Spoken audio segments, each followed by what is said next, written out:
Hello दोस्तों, good morning, good evening, Radhe Radhe. आपका हमारे यूट्यूब चैनल लक्ष्य क्लासेस एम के बरुआ सागर में एक बार फिर से स्वागत है। दोस्तों, आज से हम क्लास 9 सब्जेक्ट मैथ अध्याय 2 बहुपद और उसके गुणनखंड। क्या दोस्तों? बहुपद और उसके गुणनखंड, बहुपद और उसके गुणनखंड। क्या दोस्तों?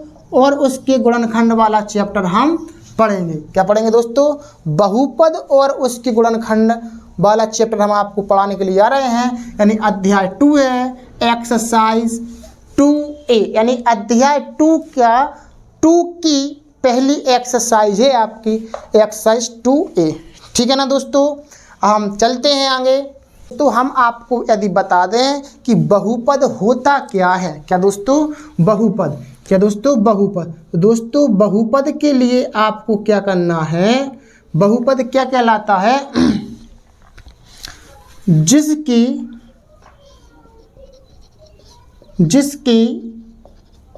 कम से कम घात वन होना चाहिए। क्या होना चाहिए दोस्तों? वन होना चाहिए, उसे हम बहुपद कहते हैं। तो जिस बहुपद की कम से कम घात एक तो होना ही चाहिए। अधिकतम दोस्तों कितने भी हो सकते हैं? 2x की घात 2, या फिर 2x की घात 3, 2x की घात 4। दोस्तों, इस तरीके से घात हो सकते हैं, लेकिन जिसकी कम से कम घात यानी कि चर पद की कम से कम, यहाँ पर हम लिख सकते हैं जिसकी की जगह पर चर पद। क्या दोस्तों? चर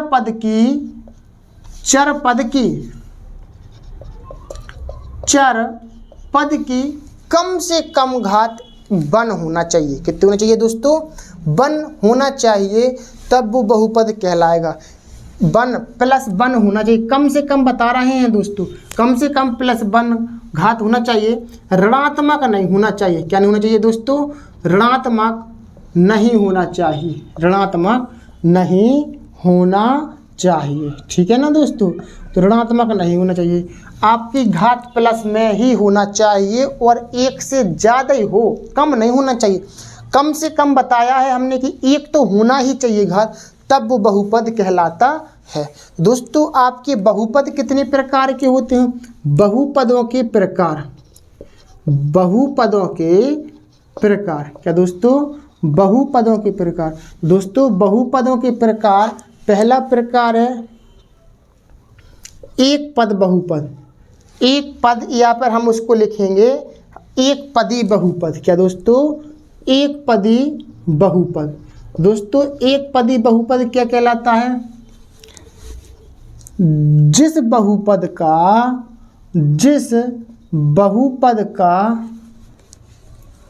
एक पद हो। कितना हो दोस्तों?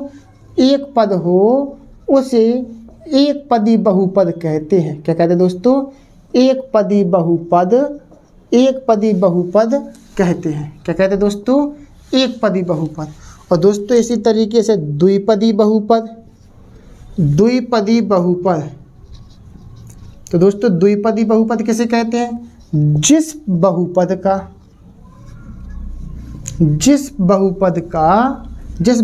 के दो पद हों। कितने पद हों दोस्तों? 2 पद हों, उसे द्विपदी बहुपद कहते हैं। क्या कहते हैं दोस्तों? उसे द्विपदी बहुपद कहते हैं। ठीक? क्या दोस्तों? उसे हम द्विपदी बहुपद कहते हैं। दोस्तों, जिस बहुपद का एक पद हो उसको हम एक पदी बहुपद कहते हैं, और जिस बहुपद का 2 पद हों दोस्तों उसको हम द्विपदी बहुपद कहते हैं। अब है दोस्तों आपका त्रिपदी बहुपद। कितने पदी दोस्तों? त्रिपदी बहुपद। इसी तरीके से दोस्तों बनते जाते हैं। अगर 3 पद हुए तो जिस बहुपद के, क्या दोस्तों? जिस बहुपद के 3 पद हुए। कितने पद दोस्तों? 3 पद हों, उसे त्रिपदी बहुपद कहते हैं। क्या कहते हैं दोस्तों? त्रिपदी बहुपद। तो जिस बहुपद के 3 पद हों उसे हम त्रिपदी बहुपद कहते हैं, और जिस बहुपद के 2 पद हों उसे हम द्विपदी बहुपद कहते हैं, और एक पदी बहुपद में जिस बहुपद का 1 पद हो उसको हम एक पदी बहुपद कहते हैं। ठीक है ना दोस्तों, इस तरीके से आपको समझ में आया होगा। ये आपको बहुपद के बारे में इतना पढ़ना है दोस्तों। इसके बाद में हम अब चलते हैं एक्सरसाइज की ओर कि एक्सरसाइज में क्या है। ठीक है ना, तो दोस्तों आपकी एक्सरसाइज 2A का पहला सवाल है, बहुपद y की घात 3 minus y plus y square minus √2 का अवरोही क्रम है। क्या है दोस्तों? अवरोही क्रम। अब हमें इसका अवरोही क्रम बताना है। तो दोस्तों आपको पता होगा कि अवरोही क्रम मीन्स होता क्या है। दोस्तों अवरोही क्रम मीन्स होता है घटता हुआ क्रम। क्या दोस्तों? घटता हुआ क्रम। आपका क्या होता है दोस्तों? घटता हुआ क्रम। अवरोही क्रम मीन्स होता है दोस्तों आपका घटता हुआ क्रम। अब दोस्तों आपने अभी तक तो संख्याओं का आरोही क्रम अवरोही क्रम पढ़ा होगा, लेकिन यहाँ पर अब आपको बहुपद वाला आपको पता करना है अवरोही क्रम या आरोही क्रम। ठीक है ना दोस्तों, अब यदि इस तरीके से यदि सवाल आ जाता है तो हमें घातन से तुलना करनी पड़ती है कि कौन सा पद छोटा है या कौन सा पद बड़ा है। दोस्तों इस पर y की घात 3 है तो समझ जाओ ए वाला पद सबसे बड़ा है। ठीक है ना, इस y पर एक भी घात नहीं चढ़ी है तो हम वन मानते हैं। कितनी मानते दोस्तों? वन घात। इस पर 2 घातें हैं, ठीक है। और दोस्तों जो रूट वाली संख्या होती है, इस रूट वाली संख्या को हम सबसे छोटी संख्या मानते हैं, या फिर हम बोलें ये अचर पद है। अचर पद आप समझ रहे होंगे, चर पद और अचर पद क्या कहलाता है। हम यदि आपको बता दें यहाँ पर चर पद क्या कहलाते हैं दोस्तों? चर पद वे पद होते हैं, वे पद जिनके साथ ABCD का कोई अक्षर जुड़ा हो। क्या हो दोस्तों? अक्षर जुड़ा हो। जैसे हम एग्जाम्पल बताएं 2x, 2 के साथ x जुड़ा, समझ जाओ ये चर पद है। इसी तरीके से हम कहें भैया 6y, 6 के साथ y जुड़ा, समझ जाओ चर पद है। इसी तरीके से ABCD का कोई भी अक्षर होना चाहिए। 8 के साथ दोस्तों p जुड़ा, समझ जाओ 8p है, चर पद है। क्या है दोस्तों? आपका चर पद है। ठीक है ना, आप समझ रहे होंगे कि चर पद क्या कहलाता है, अचर पद क्या कहलाता है। दोस्तों चर पद क्या कहलाता है? वे पद जिनके साथ ABCD का कोई अक्षर जुड़ा हो उसे हम चर पद कहते हैं। और अचर पद किसे कहते हैं दोस्तों? अचर पद। अचर पद का मतलब होता है वे पद जिनके साथ ABCD के अक्षर नहीं जुड़े हों, अक्षर नहीं जुड़े हों। जैसे हम कहते हैं दोस्तों, जैसे 9, 10, 12, 18 डॉट इस तरीके से, यानी 1 2 3 लिखे हो बस, यानी कि ABCD के कोई अक्षर नहीं होना चाहिए उसके साथ में, तो वो अचर पद कहलाते। ठीक है ना, आप समझ रहे होंगे हम क्या कहना चाह रहे हैं। ठीक, हम चलते हैं इस सवाल की ओर। हमें इसका अवरोही क्रम लिखना है। अवरोही क्रम में क्या होता है दोस्तों? घटता हुआ क्रम। घटता हुआ क्रम का मतलब पहले बड़ी संख्या, फिर उससे छोटी, फिर उससे छोटी, फिर उससे छोटी, फिर सबसे छोटी। तो दोस्तों यहाँ पर सबसे बड़ी संख्या क्या है? घातन से तुलना करना है, y की घात 3 है तो सबसे बड़ी संख्या दोस्तों यही कहलाएगी।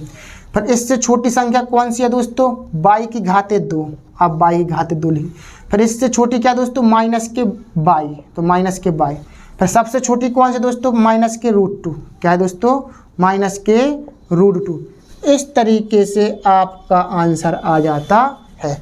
ठीक है ना दोस्तों, आपको समझ में आया हुआ। तो आरोही क्रम में क्या होता है दोस्तों? घटता हुआ क्रम। घटता हुआ क्रम यानी पहले सबसे बड़ी संख्या, फिर उससे छोटी, फिर उससे छोटी, फिर सबसे छोटी। इस तरीके से आपको अवरोही क्रम बताना है। ठीक है ना, हम इस तरीके चलते हैं दोस्तों। दूसरा सवाल है दोस्तों आपका x की घाते 5, यानी कि बोले लिखा है सेकंड सवाल आपका बहुपद x की घाते 5 plus 2x square plus 3x plus 7x की घाते 4 प्लस x की घाते 3 प्लस 1 का आरोही क्रम बताना है दोस्तों। क्या बताना है? आरोही क्रम। दोस्तों आरोही क्रम होगा दोस्तों, आरोही क्रम मीन्स अब इसका अवरोही मीन्स होता है घटता हुआ क्रम, आरोही क्रम मीन्स होता है बढ़ता हुआ क्रम। क्या दोस्तों? बढ़ता हुआ क्रम। सबसे पहले आपको लिखने पड़ेगी अब सबसे छोटी संख्या। क्या लिखना पड़ेगा दोस्तों? सबसे छोटी संख्या। दोस्तों सबसे छोटी संख्या क्या है इस समीकरण मतलब इस बहुपद? सबसे छोटी संख्या क्या है दोस्तों? 1। अचर पद ही आपका सबसे छोटी संख्या कहलाती है दोस्तों। 1 लिख दिया हमने। फिर इसके बाद में और बड़ी दोस्तों, तो अब इसके बाद में 5 घात है, फिर 2 घात, इसके ऊपर कुछ नहीं है दोस्तों, 1 घात मानेंगे। इस पर 4 घात, इस पर 3 घात दोस्तों। तो अब 1 से थोड़ी बड़ी कौन सी कहलाएगी? 1 घात वाली संख्या, यानी कि जे वाली।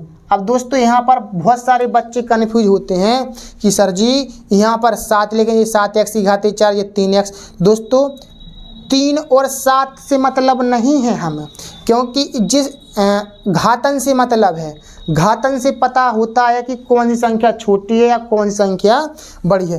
किसी संख्या के आगे जो लिखा होता है उसका गुणांक से मतलब नहीं है, गुणांक से पता नहीं चलता है कि छोटी बड़ी, उनकी घात से पता चलता है कि कौन सी संख्या बड़ी है या छोटी है। तो दोस्तों पहले 1 घात वाला पद, फिर उससे बड़ी 2 घात वाला पद, फिर उससे बड़ी 3 घात वाला पद, फिर उससे बड़ी 4 घात वाला पद, उससे बड़ी सबसे बड़ी 5 घात वाला। सबसे बड़ी संख्या 1 कहलाएगी, 7 वाला पद नहीं कहलाएगा दोस्तों, क्योंकि घातन से तुलना की जाती है कि घातन से पता करना पड़ता है कि कौन सी संख्या बड़ी है। ठीक है ना दोस्तों? ये आपके इस तरीके से आपका पहला सवाल अवरोही क्रम, दूसरा सवाल आरोही क्रम का आपका लग चुका है। ठीक है ना दोस्तों? अब हम चलते हैं, तो हम देखते हैं सवाल नंबर 3। निम्न में कौन बहुपद नहीं है? क्या दोस्तों? निम्न में कौन बहुपद नहीं है? तो दोस्तों ए आपका बहुपद होगा, क्योंकि इसमें प्लस वाली घात है और 1 से अधिक है। ठीक है ना? इसमें दोस्तों प्लस की घात है और 1 घात है। ठीक है ना? इसमें देखेंगे हम, इस पर 1 घात है। अगर किसी चर पद पर कोई घात नहीं होती है तो हम उसको 1 घात मानते हैं। और दोस्तों बहुपद क्या कहलाते हैं कि किसी भी चर पद की अधिकतम घात 1 होना चाहिए। कितनी होना चाहिए दोस्तों? या फिर कम से कम घात कितनी होना चाहिए? 1 होना चाहिए दोस्तों। कम से कम घात 1 होना चाहिए और ऋणात्मक भी नहीं होना चाहिए। ठीक है ना? तो आपका ए बहुपद कहलाएगा, ए बहुपद कहलाएगा, ए बहुपद कहलाएगा। ए नहीं है आपका बहुपद। क्यों नहीं है? क्योंकि दोस्तों इस पर रूट के अंदर है संख्या x, और रूट का मतलब होता है 1/2 घात। कितनी घात दोस्तों? 1/2 घात। तो दोस्तों इस पर 1/2 घात है, यानी कि 1 से कम है घात। तो समझ जाए ए आपका बहुपद नहीं है। और यही आपको बताना था कि भैया निम्न में से बहुपद कौन सा नहीं है, तो आपका ए बहुपद नहीं है। तीसरा वाला आंसर आपका कहलाएगा। ठीक है ना? आपको ये बहुविकल्पी क्वेश्चन था। चौथा क्वेश्चन है निम्न में से कौन कौन बहुपद है? इसी तरीके से दोस्तों आप इसको समझ सकते हैं कि ए आपका बहुपद है, क्योंकि इसकी घात कितनी है दोस्तों? कम से कम 1 घात इधर है, 2 घात इधर है। ठीक है ना? तो किसी भी चर पद की कम से कम घात 1 होना चाहिए, तो बहुपद है। इधर पर लिख दो बहुपद है। कौन है और कौन नहीं है आपको ये बताना है। y की घाते 8 है, ए भी आपका बहुपद है। क्या है दोस्तों? बहुपद है। इसी तरीके से दोस्तों आपको हम अगर इसको बता दें तो ए आपका बहुपद नहीं है। क्यों नहीं है दोस्तों? क्योंकि इस पर घात कितनी होती है? 1। और हम अगर इसको अगर माने ऊपर घात ले जाएंगे तो कितनी माइनस की घात हो जाएगी। तो यह बहुपद नहीं है। क्या नहीं है दोस्तों? यह बहुपद नहीं है। इसी तरीके से दोस्तों हम अगर इसकी बात करें तो ये संख्या रूट के अंदर है, समझ जाए इसकी घात कितनी रहेगी? 1/2। तो बहुपद नहीं है, तो बहुपद नहीं है। ठीक है ना? और दोस्तों इसमें देखें हम x² प्लस में 1/x², इसकी अगर हम घात ऊपर ले जाएंगे तो माइनस की हो जाएगी। तो यह भी बहुपद नहीं है, बहुपद नहीं है। ठीक? इसमें दोस्तों अगर हम कहें एक्स की घात दोस्तों कितनी है आपकी 4 है। कितनी है दोस्तों, एक्स की घात आपकी 4 है, इधर पर एक्स की घात 1 है। तो दोस्तों आप समझ सकते हैं कि कम से कम घात अपनी 1 तो है ही चर पद पर, तो यह बहुपद है। क्या दोस्तों, यह बहुपद है, यह बहुपद है। 6 सवाल होगा दोस्तों। आपका 7वां सवाल है, 7वां सवाल है आपका x square -2/3 into x plus में 6। X square -2/3 into x plus में 6। दोस्तों इसकी अधिकतम मतलब कम से कम घात कितने चर पद की, एक घात इधर है और एक घात इधर है, तो आपका ये भी बहुपद है। ठीक है ना, ये भी आपका बहुपद है। ठीक है ना दोस्तों। और सवाल दोस्तों आपका 8वां सवाल है वो कि x + 4 और x + 5। तो दोस्तों इसको कैसे करेंगे अपन लोग, पहले x का गुणा आप x में करिए तो क्या हो जाएगा आपका x स्क्वायर। ठीक है ना, x का गुणा आप 5 में करिए तो 5x, 4 का गुणा x में कीजिए 4x, 4 का गुणा 5 में कीजिए तो कितना जाएंगे दोस्तों 4 × 5 = 20। और दोस्तों x वाले पद आपको जोड़ना पड़ेगा, 5 × 4 = 9x प्लस के 20। अब दोस्तों यह आपका बहुपद है। ठीक है ना, क्योंकि इसकी ऋणात्मक घात है नहीं और अधिकतम घात आपकी 1 है, मतलब कम से कम घात आपकी 1 है, तो यह बहुपद है। ठीक है दोस्तों। आपका लास्ट सवाल बचा है, लास्ट सवाल है आपका x + 5 का होल स्क्वायर, x + 5 का होल स्क्वायर। दोस्तों यह बहुपद है। ठीक है ना दोस्तों, यह भी बहुपद है। ठीक, आप समझ चुके होंगे कि बहुपद क्या होता है, बहुपद क्या नहीं होता है। ठीक है ना दोस्तों, आपका क्वेश्चन नंबर 4 कंप्लीट हो चुका है। इसी तरीके से हम क्वेश्चन नंबर 5 देखते हैं। तो दोस्तों हम देखते हैं क्वेश्चन नंबर 5 में क्या है। निम्नलिखित में से प्रत्येक में x² का गुणांक लिखिए। क्या लिखिए दोस्तों, x² का गुणांक। दोस्तों ये क्वेश्चन आपका मोस्ट इम्पोर्टेंट क्वेश्चन है। इस क्वेश्चन में से आपका एक क्वेश्चन पेपर में 1 नंबर का क्वेश्चन जरूर आता है, 101% दोस्तों कई बार आ चुका है। इस साल तो दोस्तों हर बार आया है, यानी कि छमाही पेपर में और वार्षिक पेपर में x² का गुणांक पूछा है उनने हर बार। ठीक है ना दोस्तों, तो इस सवाल से आपका 101% इसका x² का गुणांक पूछने के लिए दोस्तों आना ही है। ठीक है ना दोस्तों। तो हम देखते हैं, आपका पहला सवाल है 2 + x² + x। ठीक है ना, तो इसका आपको x² का गुणांक, x² का गुणांक का मतलब दोस्तों है कि x² के आगे यहाँ पर गुणा में क्या संख्या लिखी है। जैसे मान लो अगर हम आपको बता दें 2x² इस तरीके से लिखा है, तो दोस्तों इस x² का गुणांक आपका कितना रहेगा 2। कितना रहेगा दोस्तों 2। और अगर मान लो यहाँ पर इस तरीके से लिखा है 6x², तो इसका मतलब है x² गुणांक कितना है 6। ठीक है ना। अब लेकिन समस्या यहाँ पर एक चीज़ है कि भैया इस x² के आगे तो कोई संख्या ही नहीं है।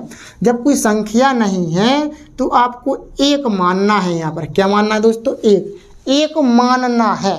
तो दोस्तों x² का गुणांक आपका क्या कहलाएगा 1। क्या कहलाएगा दोस्तों 1 आपका आंसर रहेगा। यहाँ पर आप लिख सकते हैं गुणांक बराबर 1, गुणांक बराबर 1, गुणांक बराबर 1, ये आपका आंसर कहलाएगा। ठीक, इसी तरीके से दोस्तों इसको करेंगे x² मतलब कि ये आपका दूसरा पद है जो x² वाला पद है। इस x² वाले पद के आगे क्या कोई संख्या लिखिए इधर पर, नहीं, तो यहाँ पर भी आप 1 मानिए। तो यहाँ पर भी आप लिखिए गुणांक बराबर -1, जी आपका आंसर कहलाए। माइनस का है दोस्तों तो समझ जाए -1। इसी तरीके से दोस्तों π/2 इंटू x² प्लस में x, ये आपका क्या है दोस्तों, इस x² के आगे गुणा में क्या है π/2। दोस्तों गुणांक का मतलब होता है जो संख्या गुणा में हो सकता है कि आपकी पेपर अभी यहाँ पर लिखा है किताब में x² का गुणांक बताइए, हो सकता आपके पेपर में x का गुणांक पूछ ले। तो दोस्तों इधर पर अगर x² का गुणांक पूछा है तो x² के गुणांक के आगे क्या है गुणा है π/2। क्या है दोस्तों π/2। तो आप लिख सकते हैं गुणांक बराबर π/2, ये आपका आंसर रहेगा। ठीक है ना। हो सकता है कि x का गुणांक पूछ लें, तो दोस्तों x के आगे क्या लिखा, कुछ नहीं, तो आप क्या मानेंगे, 1। क्या मानेंगे दोस्तों, यहाँ पर आप मान लेंगे 1, तो x का गुणांक बराबर 1 हो जाएगा, ठीक है ना। यहाँ पर है दोस्तों x स्क्वायर गुणांक। अब दोस्तों यदि हम यहाँ की बात करें आपकी, तो दोस्तों x स्क्वायर का गुणांक यहाँ पर क्या है, तो दोस्तों यहाँ पर सबसे पहली बात तो x स्क्वायर वाला पद तो है ही नहीं। एक्स स्क्वायर वाला पद जब है नहीं यहाँ पर, तो एक्स स्क्वायर का गुणांक क्या कहलाएगा आपका, 0। क्या कहलाएगा दोस्तों, 0। देखो ए आपका एक्स वाला पद है, ए आपका अचर पद। अगर हम यहाँ पर मान लें कि एक्स स्क्वायर वाला पद है, तो यहाँ पर एक्स स्क्वायर का गुणांक दोस्तों क्या है, 0, यानी कि है ही नहीं है जब एक्स स्क्वायर वाला पद, तो हम उसका मतलब क्या है कि इसका गुणांक क्या कहलाएगा दोस्तों, आपका 0 कहलाएगा। 0 क्या कहलाएगा दोस्तों, 0। ए आपका आंसर रहेगा इस तरीके से, ठीक है ना। आपको समझ में आ रहे होंगे, ठीक है ना। इस तरीके से आप करना। अब दोस्तों आपको करना है क्वेश्चन नंबर 6वां।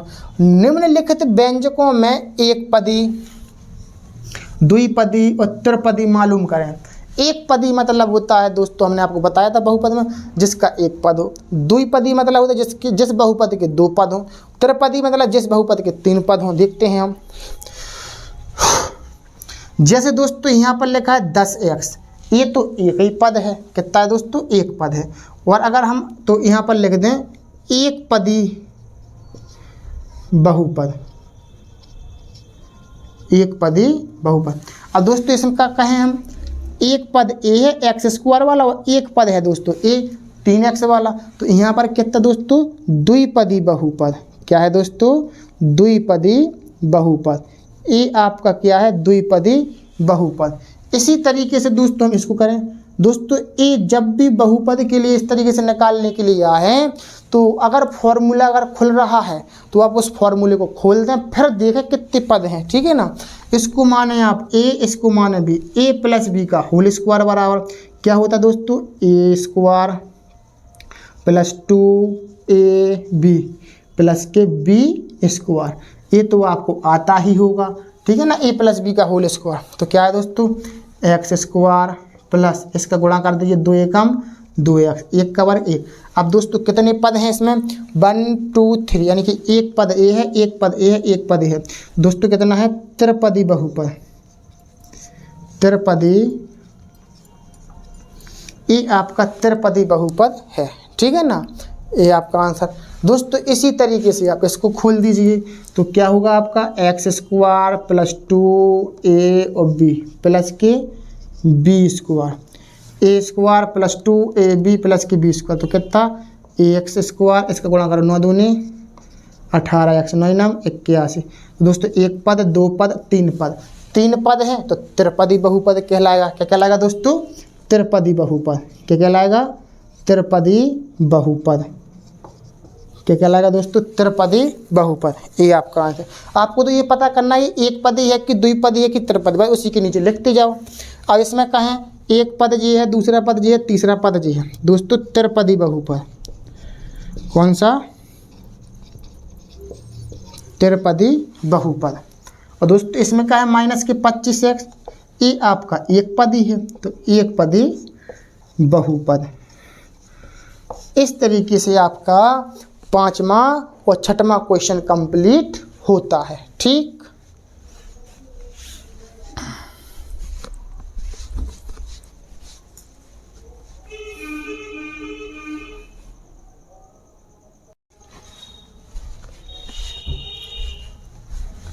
तो दोस्तों हम देखते हैं क्वेश्चन नंबर 7।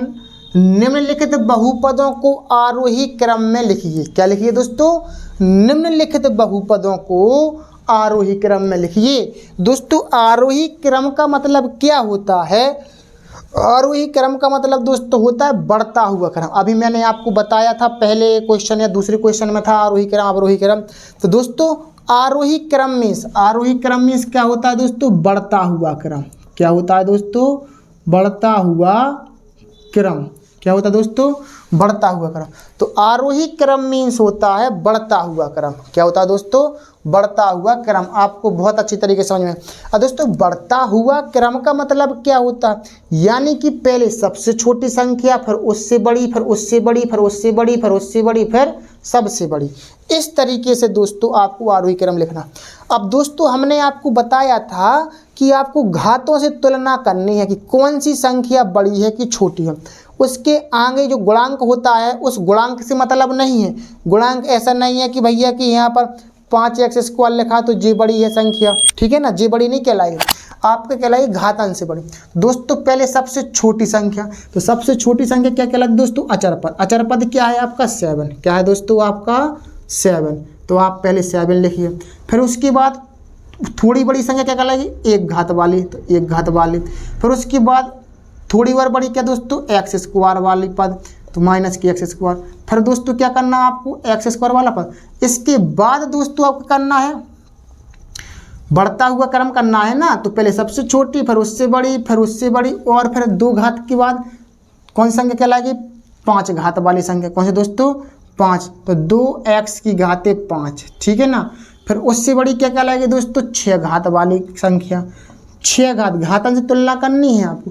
6 घात के बाद दोस्तों क्या कहलाएगी आपकी 7 घात वाली संख्या, तो 7 घात वाली संख्या लिख दी। फिर उससे बड़ी क्या कहलाएगी दोस्तों, सबसे बड़ी क्या कहलाएगी, x⁸। क्या कहलाएगी दोस्तों, x⁸।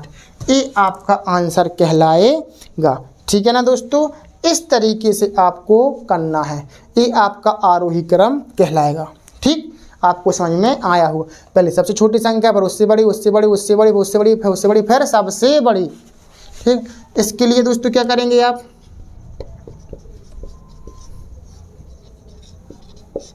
इसका आरोही क्रम में दोस्तों क्या करेंगे, पहले सबसे छोटी संख्या, सबसे छोटी संख्या क्या है दोस्तों 1, अचर पद कहलाती। फिर उससे बड़ी दोस्तों क्या कहलाएगी आपकी x, 1 घात वाला पद।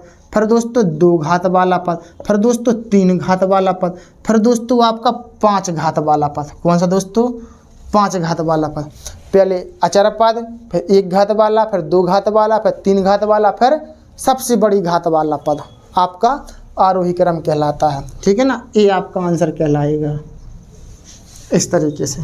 और इसका आरोही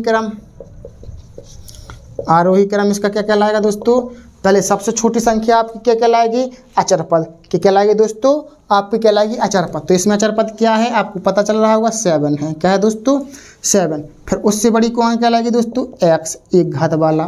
फिर दोस्तों उससे बड़ी क्या कहलाएगी, 2 घात वाला। फिर उससे बड़ी 3 घात वाला। फिर उससे बड़ी 4 घात वाला, ठीक। और फिर और बड़ी 5 घात वाला। फिर सबसे बड़ी 6 घात वाला, ठीक है ना। 6 घात वाला दोस्तों आपके सबसे लास्ट में आएगा। इस तरीके से दोस्तों आपका आरोही क्रम हो जाता है। ये आपके 3 सवाल थे क्वेश्चन नंबर 7 में, तो आपके साथ 3 सवाल आपके हो चुके हैं। मैं आशा करता हूं कि आपको समझ में आए होंगे। तो दोस्तों यदि आपने हमारे YouTube चैनल लक्ष्य क्लासेस M.K. बरुआ सागर को यदि सब्सक्राइब ना किया हो तो दोस्तों अब सब्सक्राइब भी कर लीजिए और बेल आइकन की घंटी भी दबा दीजिए दोस्तों, जिससे कि मैं जब भी आपके लिए कोई वीडियो डालूँ तो सबसे पहले नोटिफिकेशन आपके पास पहुंच जाए। और अपने दोस्तों के पास ज़रूर शेयर कीजिए जो अब 9th क्लास में दोस्तों पढ़ने वाले हैं या पढ़ रहे हैं, ठीक है ना। और दोस्तों बहुत ही अच्छी तरीके से मैं आपकी तैयारी कराऊंगा, ठीक है ना दोस्तों। लाइक, कमेंट और शेयर भी कीजिए। अब दोस्तों हम आगे देखते हैं। अब तो 8वां सवाल है आपका, निम्नलिखित बहुपदों को अवरोही क्रम में लिखिए। क्या में लिखिए दोस्तों, अवरोही क्रम में। तो निम्नलिखित बहुपदों को अवरोही क्रम में। दोस्तों अवरोही क्रम में इसका होता है दोस्तों घटता हुआ क्रम। क्या होता है दोस्तों, घटता हुआ क्रम। क्या होता है, घटता हुआ क्रम। घटता हुआ क्रम का मतलब दोस्तों क्या होता है, आपको अब सबसे पहले क्या लिखना है, आपको अब सबसे पहले लिखना है सबसे बड़ी संख्या। क्या लिखना दोस्तों, सबसे बड़ी संख्या। दोस्तों आपकी सबसे बड़ी संख्या कैसे पता चलेगी, आपको पता होना चाहिए कि आप घातन से तुलना करते हैं। तो सबसे बड़ी घात वाला पद क्या है दोस्तों, ए -4x⁵ ये आपका सबसे बड़ा पद है। फिर उसके बाद दोस्तों 4 घात वाला, दोस्तों 4 घात 2x⁴। फिर उससे छोटा दोस्तों क्या होता है 7x⁵। फिर दोस्तों उसके बाद 2 घात वाला पद, तो 13x²। 13x²। ये आपका सबसे छोटी घात वाला पद है, तो सबसे छोटा पद कहलाएगा। यानी पहले सबसे बड़ा पद, फिर उससे छोटा, फिर उससे छोटा, फिर सबसे छोटा पद। ठीक है ना दोस्तों, आप ये मत समझिए कि ये 13 लिखे हैं तो 13 सबसे बड़ी संख्या कहलाएगी। नहीं दोस्तों, इन बहुपदों में क्या करना पड़ता है कि आपको घात से पता करना पड़ता है कि कौन सी घात बड़ी है या कौन सी घात छोटी है। जो भी घात आपकी बड़ी है उस घात को सबसे बड़ा पद मानते हैं, और जो घात सबसे छोटी है उसको सबसे छोटी घात मानते हैं। और उस तरीके से आप क्रम के अनुसार लगा सकते हैं, पहले सबसे बड़ी घात, फिर उससे छोटी, फिर उससे छोटी, फिर सबसे छोटी वाली घात। ठीक है ना, तो इस तरीके से आपका आंसर हो जाता है। इसी तरीके से दोस्तों अब ये वाला y² प्लस के 2y की घातें 4 प्लस 3y प्लस की y³ प्लस की 8, तो सबसे छोटी संख्या क्या कहलाएगी दोस्तों? अचर पद। क्या कहलाएगी? अचर पद। फिर उससे बड़ी दोस्तों 1 घात वाला पद, फिर उससे बड़ी दोस्तों 3 घात वाला पद, पहले 1 घात वाला पद, फिर दोस्तों आएगा आपका 2 घात वाला पद, फिर आएगा दोस्तों आपका 3 घात वाला पद, फिर आएगा दोस्तों आपका 4 घात वाला पद। क्या आएगा दोस्तों? 4 घात वाला पद। पहले अचर पद, फिर उससे बड़ी, फिर उससे बड़ी। दोस्तों पहले गलत हो चुका है ये, क्योंकि आपको घटता हुआ क्रम बताना है। घटता हुआ क्रम मतलब क्या होता है दोस्तों? पहले सबसे बड़ी संख्या, क्या दोस्तों? सबसे बड़ी क्या है दोस्तों? 2y की घातें 4, फिर उससे छोटी दोस्तों y³, फिर उससे छोटी दोस्तों होती है 2 घात वाला पद, फिर होता दोस्तों 1 घात वाला, फिर आपका आएगा अचर पद। ये आपका आंसर कहलाएगा। ठीक है ना, घटता हुआ क्रम यानी कि पहले सबसे बड़ी संख्या, फिर उससे छोटी, उससे छोटी, उससे छोटी, फिर सबसे छोटी। ठीक, इसी तरीके से दोस्तों तीसरे सवाल है, पहले सबसे बड़ी घात वाला पद कौन सा दोस्तों? 3 घात वाला। फिर दोस्तों है आपका 2 घात वाला। पहले सबसे बड़ी घात दोस्तों 4 है, कितनी है दोस्तों? 4 घात वाला पद। फिर है दोस्तों आपका 3 घात वाला पद। क्या है दोस्तों? 3 घात, फिर है आपका 2 घात, फिर है दोस्तों 1 घात, फिर है दोस्तों अचर पद। ये आपका आंसर कहलाएगा।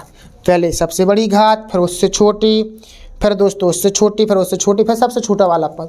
ये आपका घटता हुआ क्रम कहलाता है। ठीक है ना दोस्तों, इस तरीके से मैंने आपको आरोही और अवरोही क्रम यानी दोस्तों क्लास 9th और दोस्तों सब्जेक्ट मैथ है। मैं आपकी मैथ की तैयारी दोस्तों बहुत ही सिंपल तरीके से, सिंपल लैंग्वेज में दोस्तों करवाऊंगा। दोस्तों आपको हमारी वीडियो कैसी लगी? दोस्तों अगर अच्छी लगी तो लाइक शेयर कमेंट कीजिए, और अपने दोस्तों के पास वीडियो को शेयर ज़रूर कीजिए। जो भी बच्चे 9th क्लास में पढ़ रहे हैं उस बच्चे के पास इस वीडियो को शेयर कर दीजिए। ठीक है ना, जिससे कि उसको भी समझ में बहुत अच्छी तरीके से आए।